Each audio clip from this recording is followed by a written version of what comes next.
प्रस्तुत सांगता रूपी कीर्तन करण्यासाठी अभंग म्हणा, गवळण म्हणा, जी काही निवडलेली आहे ती संत तुकाराम महाराजांची आहे, परंतु ती आपल्या सर्वांच्या अनुभूतीची आहे आणि ती सुरुवात माझ्यापासून आहे. की जरी ते वर्णन गवळणीमध्ये लिहिलेलं असेल तरी तुकाराम महाराज तर गेले नव्हते भगवंताच्या त्या गवळणींच्या काळामध्ये, नाही का?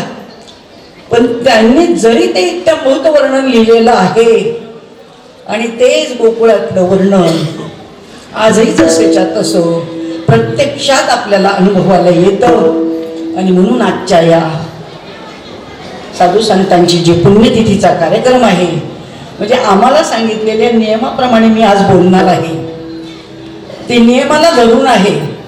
आणि म्हणून ते तुम्हाला काही लोकांना वेगळं वाटेल, पण तरी वेगळं वाटलं तरी वाटू द्या. कारण आमच्याकडे ज्या वेळेला श्रीपाद बाबा आले आणि केरोबाबांची पुण्यतिथी आम्ही करायला लागलो, 10 वर्ष केरोबाबांची पुण्यतिथी केली, पण काल्याचं कीर्तन कधीच झालं नाही. आमच्याकडे दहीहंडी कधीच बांधली नाही. आम्ही जे पाहिलं तेच आम्ही सांगणार, आमच्यामध्ये जे रसायन होतलंय तेच आम्ही बोलणार. आम्ही बाहेरचं कुठून गोळा करून आणणार नाही.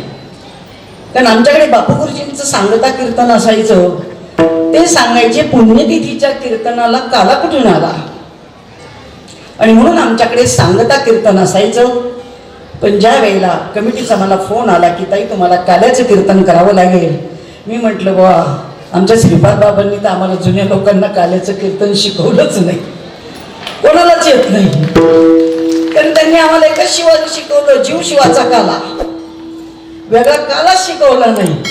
आणि तो करा आणि जगाचा करायला घराबाहेर निघा. आणि त्याच्यामुळे आम्हाला त्या काल्याच्या कीर्तनाची सवय नाही, कारण त्याच्यामध्ये कृष्णाच्या गोष्टी सांगाव्या लागतात, नाही का? इथं प्रत्यक्ष अनुभवाला दिलेला आहे, तो कृष्ण जन्माला घातलाय, त्यांनी कोणत्या कोणत्या खोड्या केल्यात त्या अनुभवतोय आपण. जो विरोध गोकुळात झालाय तो आपल्याला होतोय.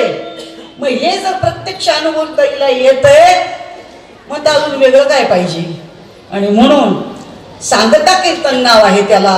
आणि त्या निमित्ताने त्या अभंगाची जी निवड केलेली आहे, त्या अभंगामध्ये तुकाराम महाराज असं सांगतात की अशी जी एक भोळी गवळण होती आपल्यासारखी, माझ्यासारखी, तुमच्यासारखी.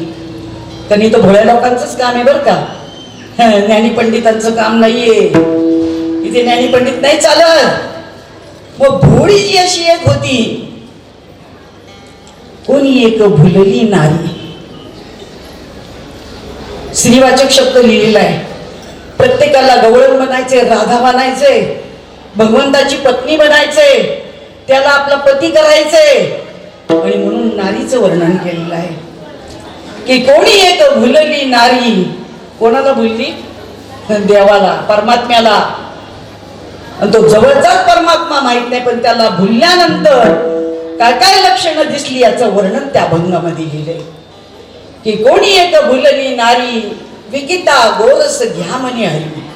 रोज दूध विकायला बाजारामध्ये जायची, पण दूध विकता विकता विकता तिच्या तोंडात नाही यायचं हरी घ्या, हरी घ्या, हरी घ्या, नाही का? असं वेळ लागलं पाहिजे, असं तुकाराम महाराज म्हणतात, नाही का? विकिता गोरस घ्या म्हणे हरी, देखीला डोळा बैसला म्हणी. एकदाच पाहिलं हो त्याला, एकदाच पाहिलं, पण तो काही त्या डोळ्यापुढून हटायला तयार नाही, तो सोडायलाच तयार नाहीये. मग देखीला डोळा बैसला म्हणी, तो जी वदनी उच्चारी, जे आत असतं ना तेच बाहेर येतं, आणि बाकीचं गबाळ असेल तर गबाळच बाहेर येणार. जा, तो जर भगवंत साठवलेला असेल ना हृदयामध्ये, पोटामध्ये, तर तोच बाहेर आला पाहिजे, दुसरं काहीच आलं नाही पाहिजे. मग देखीला डोळा बैसला म्हणी, विकिता गोरस घ्या म्हणे हरी. आपुलियाचा विसर बोळा, आपल्या स्वतःचा विसर पडला पाहिजे. समाधिस्थ अवस्थेमध्ये सगळा परमार्थ आणि प्रपंच करायचा आहे. दिसत असतील महात्मे आपल्याला आपल्या समाधी याच्यामध्ये वातावरणामध्ये वावरतात, परंतु त्या समाधी अवस्थेत आपल्याला हा सगळा प्रपंच आणि परमार्थ करायला सांगितलेला आहे. आपुलियाचा विसर भोळा गोविंद कळा कौतुके. आणि अशी जी अनुभूती तुम्हा आम्हाला या महात्म्याच्या कृपेने मिळाली. पण तुका म्हणे हासे जन, हसणारे सगळे जण, नावं ठेवणारे, घाबरायचं नाहीये, त्याला तोंड द्यायचंय. मग ते तुका म्हणे हासे जन, नये कान ते ठाईये, कान उपटून टाकायचे, लक्ष नाही द्यायचे त्यांच्याकडे. म्हणजे हे गोकुळातही झालं, तुकाराम महाराजांनी पण अनुभवलं आणि लिहून पण ठेवलं. आणि तेच प्रत्यक्ष आज आपल्याला अनुभूतीला आलेलं आहे, जगभर त्याचा प्रसार झालेला आहे. आणि ते अनुभव घेतलेलेच महात्मे आज इथे उपस्थित आहे. आणि म्हणून या गवळणीचा आज आपल्याला काय करायचंय, निरूपण करायचंय. आणि म्हणून त्याचं निरूपण करण्यापूर्वी प्रथमतः पांडुरंग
हे काय म्हणतात ते किती जणांना कळलं?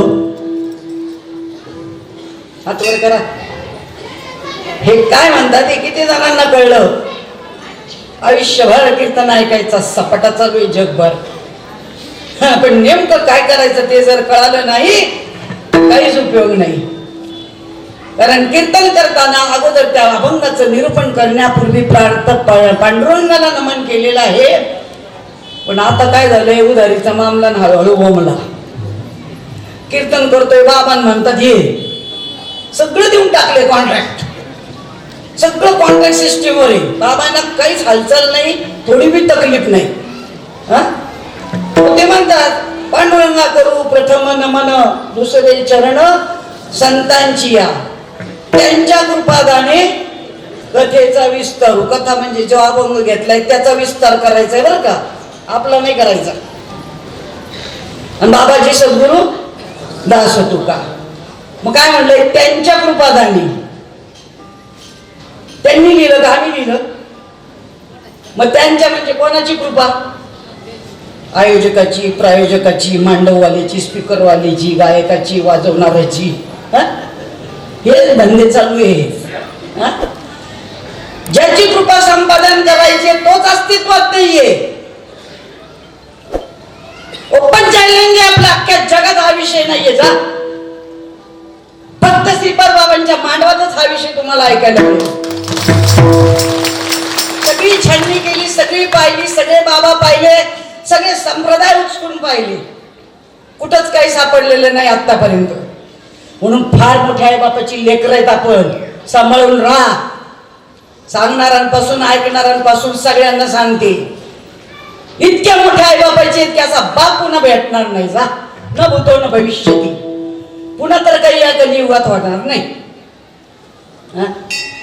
मग त्यांच्या कृपादाने कथेचा विस्तारू, म्हणजे त्या महात्म्यांची कृपा संपादन करायची आहे, संतांची कृपा संपादन करायची आहे. पण आम्हाला संत कोणाला म्हणतात हेच पहिल्यांदा माहित नाही. जा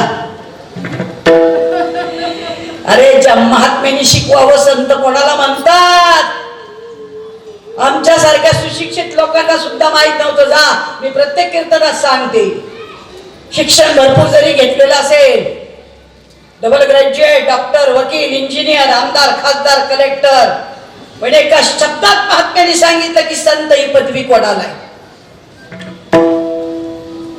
कोणीच उत्तर देऊ शकत नाहीये. हे पांढरे कपडे, गळ्यामध्ये माळा, कपाला टिळा, याला लोक संत म्हणतात. दाढी, जटा, अनेक संप्रदाय, अनेक मार्ग, आणि त्याच्यात इतके अडकून गेलेले, सुटलेले सुद्धा पुन्हा अडकायला लागलेत. मग विचार करा की साधू संतांनी आपल्यासाठी अवतार घ्यावा आणि इथपर्यंत यावं आणि ते कार्य करावं, काही गरज होती का? ज्ञानेश्वर महाराजांचा अवतार झाला होता, तुकाराम महाराजांचा झाला होता, निळोबारायांचा झाला होता, ज्ञानेश्वरी लिहून झाली होती, अमृतानुभव लिहून झाला होता, हरिपाठ लिहून झाला होता. आता काय शिल्लक होत? आणि ज्या गीतेचं भाषांतर केलं ते प्राकृत मराठीमध्ये करण्यासाठी महात्म्यांना अवतार घ्यावा लागला. मुख्य महाविष्णू नाही, महाविष्णूचा अवतार सखा माझा ज्ञानेश्वर. आणि त्या महात्म्याने ज्ञानेश्वरी प्राकृत मराठीमध्ये लिहिली, पण तरी सुद्धा शुद्धीकरणासाठी नाथ महाराजांना बोलवलं. खरंच सांगा, शुद्ध करावं लागणार होती ज्ञानेश्वरी, ज्या अवतारी महात्म्याने लिहावी, सांगावी, पण तरी शुद्धीकरण शब्द वापरलाय. कारण अवताराला महात्मा यावा लागणार होता या पृथ्वी तलावरती, आणि म्हणून नाथ महाराज आले आणि त्याचं शुद्धीकरण केलं. एक ग्रंथ लिहिला तरी त्याचं शुद्धीकरण करावं लागलं. पैठणच्या ब्राह्मणांकडे सुद्धा जावं लागलं की आमचं शुद्धीकरण करा, शुद्धीपत्र द्या, तर आमचं काय होईल, उपनयन होईल, आमची मुंज होईल. त्याच्यासाठी एवढं झगडावं लागलं, आणि ते सगळं घरात बसून ऐकं मिळाले. आणि म्हणून त्याची किंमत नाही, हे पहिल्यांदा वाक्य लक्षात ठेवा. फुकट आणि ऐकं मिळालंय, एवढं मोठं ब्रह्मज्ञान. मग त्यांची कृपा झाली म्हणून हे मिळालंय. संत कृपा झाली, इमारत फळाली. इमारत कोणची? हा जो पंचमहाभूताचा देह आहे ना, हा इतका नासका कुचकाय, घाणेरडा आहे, नालायक आहे, पण कार्य मात्र त्याच्याकडूनच होणार आहे. सगळ्या प्रकारच्या ओवे महात्म्यांनी लिहिलेले की हा देह रवरव दुर्गंधीने भरलेला जरी असला तरी देह मनुष्य जात सकळ स्वभावताच भजनशील. या देहाकडनंच ते कार्य होणार आहे. मग त्या देहाकडनं हे कार्य होण्यासाठी कोणाला तरी तुम्हाला सांगायला या पृथ्वी तलावरती अवतार यावं लागणार. हा विषय मनाचा नाहीये, मनाने भरपूर करतात ते सगळेजण. मनोमार्गे गेला तो तेथेची मुकला, हरिपाठी स्थिरावला तोची धन्य. आमचा हरिपाठ पाठ आहे, रोज आम्ही प्रमाण देतो, आम्ही तालसुरामध्ये कीर्तनामध्ये चाली घेतो, सगळं जिथल्या तिथं आपलेच चालू आहे, पण आचरणात मात्र नाही. काय सांगून गेलेत महात्मे? ज्या संत महात्म्यांची शरणागती केल्यानंतर तुमच्या जीवनाचा उद्धार होईल. आणि उद्धार होण्यासाठी शरणागती सांगितली की काही मी उद्धार पावे न काही कृपा करील नारायण. माझा उद्धार कशाने होईल ते सांगा. आणि ते सांगण्यासाठी कीर्तनकार बोलवायचे आपल्या गावाला. आमचे मेळावे बंद करून सप्ते चालू झाले. 2 दिवसाचं परवडत नव्हतं, 7 दिवस हमाली. हा आण तो आण तो आण तो आण, सगळ्या दिल्लीचे गोळा करायचे. हे काही राव सुधारायला नाही. पहिलं बाबा सुधारायला तयार नाही तर काय करणार? पहिलं बाबा सुधारला पाहिजे. बाबांचे एक एक वाक्य लक्षात घ्या. शाळेतला गुरुजी धड पाहिजे, विद्यार्थी कसा का असे ना. दारुड्या असू द्या, खाताडा असू द्या, पेताडा असू द्या, कसाय असू द्या, नंगट असू द्या, खून मर्डर करणारा असू द्या, नाही तर आणखी कसाय असू द्या, आहे ना त्याची पण लायकी आहे ना. पण त्याची लायकी निर्माण करण्यासाठी भगवंताने जसं अर्जुनाला त्या पातळीवर आणलं आणि तयार केलं, त्या पातळीवर आणण्यासाठी कीर्तन प्रवचन येते, स्वतःची शान मिळवण्यासाठी नाहीये, पोटासाठी तर अजिबात नाहीये.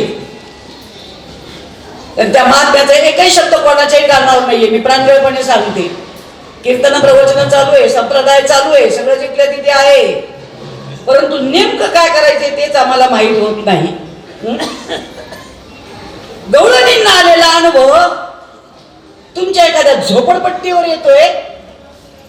कळली का तुमची लायकी? तुमची लायकी कळाली का? तुम्ही किती गरीब आहेत का श्रीमंत आहेत, दागिने आहेत की नाही, भारीचे कपडे आहेत की नाही, तुम्ही भाजी भाकरी खाता का बासुंदी पुरी खाता, त्याच्याशी परमार्थाला काही घेणं नाहीये. कारण परमार्थासाठी फक्त भाव लागतो, भाव. आणि तो भाव ज्याच्या जवळ असेल ना त्यालाच देव आहे. ज्याचा भाव तयार झाला धुरी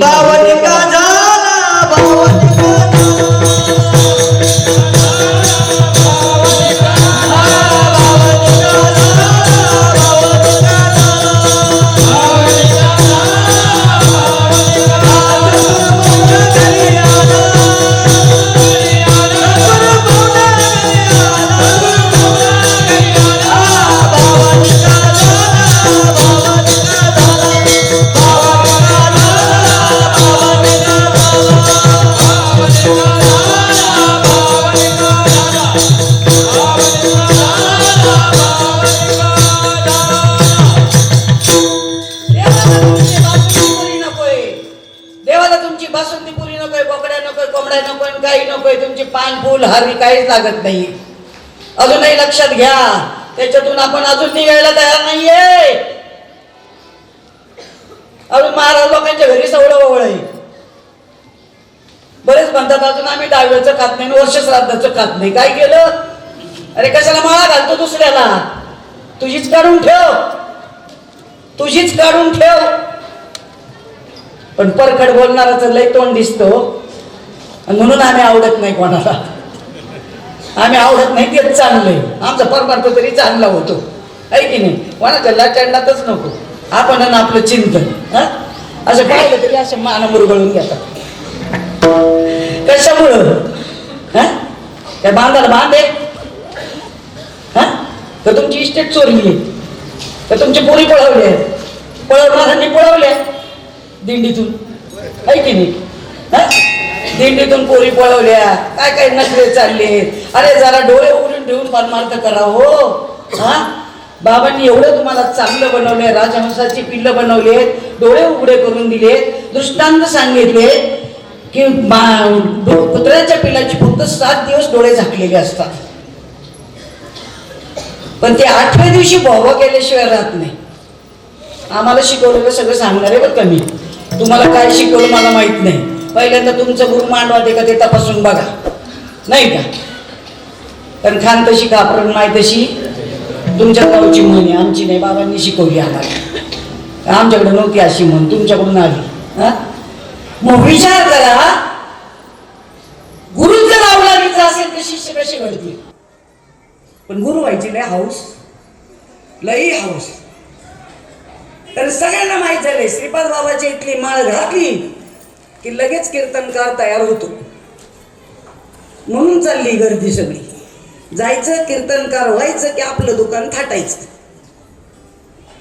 भांडवल भेटलं ना हो, भांडवल भेटलं. अरे काय वाटायला पाहिजे, ज्या महात्म्याने तुमचा एवढा भाव प्रकट करून दिला. समाधी अवस्थेला नेऊन पोहोचवणं साधी सोपी गोष्ट नाही. कान उघडे ठेवून ऐका. तुम्हाला जी अष्टसात्विक भावाची प्रचिती होते, ती जी अवस्था प्राप्त होते, ती अवस्था जरी नामाने होत असली तरी देणारामध्ये अधिकार पाहिजे. आणि त्या अधिकारी पुरुषाने दिल्यानंतर ज्या वेळेला समोरच्याला ते भाव तयार होतात, आणि ते भाव तयार झाल्यानंतर काय होतो? ज्ञान तयार होतं. लगेच तो माणूस बोलायला लागतो. विचार करा, आपले सगळे हिरे तेव्हाच बोलायला लागले. गेलते का कुठल्या संस्थानात गेलते शिकायला? 4-4 वर्ष 8-8 वर्ष घासले, 1 किलोची टाळ छटाकावर आणले नाही ना हो. आमच्या काळात तर विचारा ना आहेत काय शिल्लक शिल्लक म्हणावं लागतात नाही का. हे पकवास टाळ वाजवायला कोणी नव्हतं. कोणीतरी आपल्या डफडाम डफडाम वाजवावं. टाळ बी वाजवता येत नव्हते. आम्ही विकत आणले तेव्हाचा टाळ 35 रुपयाला आहे बरं का आमचा. आता केवढ्या झाला तुम्ही तपास करा. मग आता टाळाचीच किंमत वाढली तर वाजवणाराची किती वाढली असेल. टाळाची 500 पकवाजेची काय ते तुम्हाला माहिती भाऊ. या आमची नगरची भाषा बरं का भाऊ. आपल्याकडं रेटवारी काहीच नाही. 40 वर्षात दाखवून द्यावं कोणी रेड हँड पकडून द्यावं. गाडीला ड्रायव्हर नाही की ड्रायव्हरचे पैसे द्या, माझ्या गायकाचे पैसे द्या, वाजवणाराचे पैसे द्या, तुमची फी किती आहे अजून एकही फोन आलेला नाही. यांनाच कशी येतात मला तेच नवल लागतं. अरे आपली ख्याती तिथपर्यंत पोहोचलेली पाहिजे की यांची किती फी असेल. पण आपल्या चाटळ लोकांनी केलंय ते ना. आता ताई येऊ शकणार नाही हो. एवढ्या लांबचा प्रवास नाही करत त्या. कारण आपली तारीख तिथं मिळाली पाहिजे ना. किंवा पत्रिकेत नावं घालायचे पण ताईला कळवायचंच नाही. आता लई त्यांचा रेट वाढलाय. बाजार बुंग्या तू आलता का बघायला. होय माझा रेट वाढला. काही सांगतो गावाच्या गाव बिघडून टाकतो. तू किती जरी बिघडवले ना तरी काही उपयोग होणार नाही. जा जे घडलेले ते तसेच राहणार आहे. तू किती गाडी लावली तरी काही उपयोग होणार नाही. काहीच उपयोग होणार नाही. जा तुझ्या लोकांना तू आज्ञेने ठेवशील एवढंच होणार आहे. दुसरं काही नाही. किती लोकांनी सिनियर लोकांचा आतापर्यंत सल्ला घेतला हात वर करा. खालच्या लोकांना विचारले आम्ही. तुम्ही तर पंटरच आहेत बाहेरच निघाले आता नाही का. मग नाही ज्यांनी कुठे बाळा घातल्या बाबा आम्हाला काही अडचणी आहेत आम्हाला सांगा. परमार्थ कसा करायचा ही अडचण आहे आम्हाला. ज्ञानेश्वरीतलं काही कळलं नाही, भागवतातलं काही कळलं नाही, हा अभंग कळला नाही, ही ओवी कळली नाही. आला कधी फोन कोणाला. जे बाबांच्या काळात होते त्यांना तरी. उलट तारखा बंद झाल्यात आमच्या. तारखा बंद झाल्या तर बरं आहे ना. ठीक आहे ना नवीन झाले तर उद्या त्याच्याबद्दल काही वाद नाही ना. बंद झाल्या तरी आम्हाला काही घेणं नाही ना. आम्हाला तर वाटतं अजून कीर्तनकार तयार व्हावेत, अजून कार्यकर्ते तयार व्हावेत, अजून अधिकारी तयार व्हावेत. आम्हाला तर खूप आनंद निदान मला आहे. बाकीच्यांचं मला माहित नाही. मी फक्त माझा विचार करते. मग आहे ना मग करा ना तुम्ही. पण संप्रदायाला धरून बाबांनी सांगितलेल्या तत्वाला धरून कार्यक्रम करा. आहे तेच खरं सांगा. तुमच्या गप्पा ते 7,000चं पाकिट भरायला सांगितलं होतं. किती भरले तुम्हाला. तो म्हणतो काही नाही 5च भरले. या गप्पा चाटळ. अरे लाजा वाटायला पाहिजे तुम्हाला. त्या महात्म्याने काय सांगितलं तुमच्या पाकिटाच्या गप्पा चालले. पाकिट घेऊन कुठं जायचंय आग लावायला. किती कमावलं तरी सगळं इथंच राहणार आहे. नुसतं कीर्तनात सांगता तुम्ही लोकांना.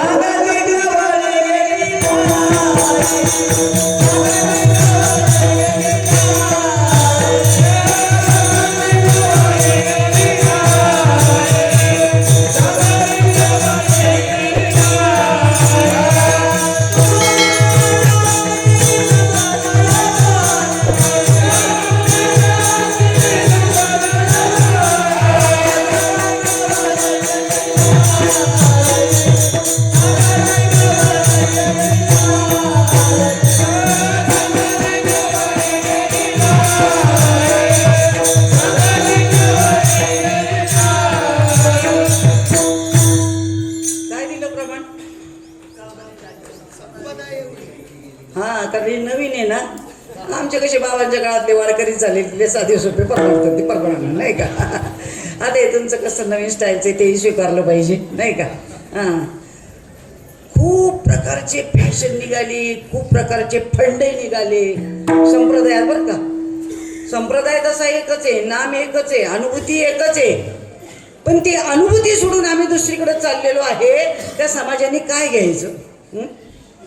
तुम्ही सांगा 4 लोक जर एकत्र बसवले आणि त्यांना जर विषय सांगायला सुरुवात केला की असं आहे. तुम्ही जरी अगोदर दुसरा मंत्र म्हणत असतील, माळा जरी घातलेली असतील, खातपीत जरी असतील तर ते बंद करावं लागतं. तुमची जरी पहिली माळ असेल तर फक्त ही बदला नाही तर तीच असेल तरी चालते. तुमचा पहिला मंत्र असेल तर तो पण म्हणा, पण त्याच्याबरोबर तुम्हाला नाम घ्यावं लागेल. पहिला गुरु आहे त्यालाही सोडू नका, तसाच राहू द्या. कारण पहिल्या बायकोला पोर होत नव्हतं म्हणून दुसरी केली, मग दुसरी केल्यावर पहिलीला कुठं सोडून द्यायची? तिला बी सांभाळा आणि याला बी सांभाळा ना दुसरीला. पण पोरगं पाहिजे ना वंशाला, इस्टेटीला वारस. हां, अशी करून आम्ही लोक घडवतो ना हो. अशी 4 जण बसवायचे, गप्पा मारायच्या, केला चहा तर ठीक, नाहीतर राहिला. नाही का? पटापट पटापट साधक तयार होतात आणि माळा घालतात, त्याला मांडव भरायची काय गरज आहे? हां, आता तो प्रवचन बंद करून टाकले बरं का. आता प्रवचन हा विषयच होत नाही. काल मी मांडवात पाहिलं 2 टाइम, दोन्ही दिवस पाहिलं. प्रवचनाच्या वेळेस सगळ्यांना कंटाळा येतो, गप्पा मारतात, झोपा येतात. आणि आमच्या काळात फक्त प्रवचनालाच प्राधान्य होतं, कारण संगत नव्हती, तालसून नव्हता, कीर्तन होत नव्हती. विचारा महात्म्यांना, कधी बाबांची कीर्तनं झाले का? फक्त मेळाव्याला एक कीर्तन व्हायचं. पहिल्या दिवशी श्रीपाद बाबा, दुसऱ्या दिवशी रामदास बाबा, तिसऱ्या दिवशी बापू गुरुजी. कीर्तन हा प्रकारच नव्हता आमच्याकडे. वाजवायलाच कोणी नाही, भाडोत्री आणायला आमच्याकडे पैसे नाही. नाही का? आम्हीच कांगाल होतो, तर काय करणार? हां, पण महात्मे आले, पण राजा बनवलं, श्रीमंत बनवलं आम्हाला. मग कीर्तनं होत नव्हती, आता प्रवचनं बंद झाली. कुठंच राहिली नाही. खरं सांगा, सत्यात राहिली आहेत का प्रवचनं? नाही. प्रवचन हा विषय राहिला नाही, फक्त कीर्तन. कारण कीर्तनामध्ये काय सांगू, मग मी ते पण 2 दिवस अवलोकन केलं की लोकांना प्रवचनात कंटाळा येतो, लोक गप्पा मारतात, बोलतात, उठून जातात, आणि कीर्तन चालू झालं की पटापट पटापट येऊन बसतात. कशामुळं? संगीताबाईची आवड लागली. संगीताबाई हे वाजायला लागलं ना असं आपणच्या भाषेत, काय खळाम तकाळाम काय म्हणतो तुम्ही, नांगळांच्या कळम काय असं. संगीताबाई, ते संगीताला कोणी विचारतंय? तिच्या आई बापाने ठेवलेलं नावे. आमची संगीतालाही फेमस आहे. एकदा वाजायला लागलं की सगळे मशगूल. आणि बायांची मेजॉरिटी तर इतकी ना, बापरे बापरे बापरे. आमची बुधवारी बाबा म्हणायची आमची पार्टी, श्रीपाद बाबा म्हणायचे बरं बाबा ही तुमची ही आमची. नाही का? आम्हाला वाटून घेतलं होतं दोन्ही बाबांनी. हां, मग विचार करा, बायांची पार्टी जास्त. मग काय केलं यांनी? फंडा चालू केला. आता म्हणे कीर्तन बी नाही ऐकत ना, कुठं बसायचं 2 तास कीर्तन करत, 9 ते 11. नाही का? आपण आता भागवत चालू करू. भागवत आहे का तयारी? किती खर्च येईल? 60-70 हजार येईल म्हणे. करा वर्गण्या गोळ्या, आहे की नाही? हा, भला मोठा मांडव घालायचा, ते वाजवणारे बोलवायचे. अहो, आम्हाला इथं बळं म्हणावं लागतं, टाळ वाजव, चाली घे, प्रमाण घे. हां, आणि मग ते वाजवणारे जमा करायचे. मग त्यांच्या बिदा घ्या, ह्यांच्या बिदा घ्या, ह्यांच्या बिदा घ्या, बाबाची बिदागी, गावरान तुपाचा शिरा, गावरान तुपाची दिवे, इथून तिथून रांगोळ्या, तिथून तिथून सजावट, तिथून तिथून वाजत गाजत आणायचा बाबा. बरं, मी म्हणते करेना का? करेना का? पहिले पांडाचे लुगडे होते, आता टिकल्याच्या घालायला लागल्या, काठाच्या घालायला लागल्या, पॉलिस्टरच्या घालायला लागल्या. घाला ना, कोण नाही म्हणतं, पण विषय काय सांगायला पाहिजे ते कळलं पाहिजे ना. हां, शेवटी प्रवचनातही तेच, कीर्तनातही तेच, आणि भागवतातही तेच. आणि भागवत सांगायला किती दिवस? बस का? बरं, 7 दिवसाचा भागवत. सगळ्या बाया बसल्या, फक्त 50 नाही तर 100 बाया असतात बरं का मांडवामध्ये. आणि चालले बाबाचं भागवत. हां, त्याला खर्च 60-70 हजार रुपये घालवायचा. म्हणजे नवरा नवरी सजवायची, कोणाला आंगडं टोपडं घालायचं, कोणाला काय घालायचं, कोणाला मुकुट लावायचा. ते भलकाल दारुडो का असावा, त्याला घालायचं, नाचवायचं, घुमायचं, चाललं आपलं. हां, मला त्याला विरोध नाही. तुम्ही काय करता ते सांगा. तुम्ही खरे आई बापाची लेकरं आहेत. माझ्या बाबांनी कधी भागवत केलं नाही, कधी सप्ते घातले नाही. ते बंद करून मेळावा चालू केला. विद्यापीठावर मेळाव्याची प्रथा सुरू झाली. प्रत्येक गावाला त्याचं बीजारोपण केलं, झेंडा लावला. आणि आता तिथलेच 300 लोक अनुग्रहित केलेले, त्यांच्यावर पाणी टाकलं आणि मेळावे बंद करून सप्ते चालू केले. बाहेरचे बाजार गुंगे आणायचे. कसं ज्ञान होईल? आणि मग ते साधं पुन्हा भेटलं म्हणतात, ताई मग तुम्ही नव्हते का आमच्या गावाला आल्या? कधी? 25 वर्षापूर्वी बरं का. आणि मध्ये 25 वर्ष काय केलं? हां, दुसऱ्या बाबाने येऊन तिथं तमाशा घातला ना, सांगितलं का नामाबद्दल काही, अनुभूतीबद्दल काही दिली कोणाला प्रचिती आणून?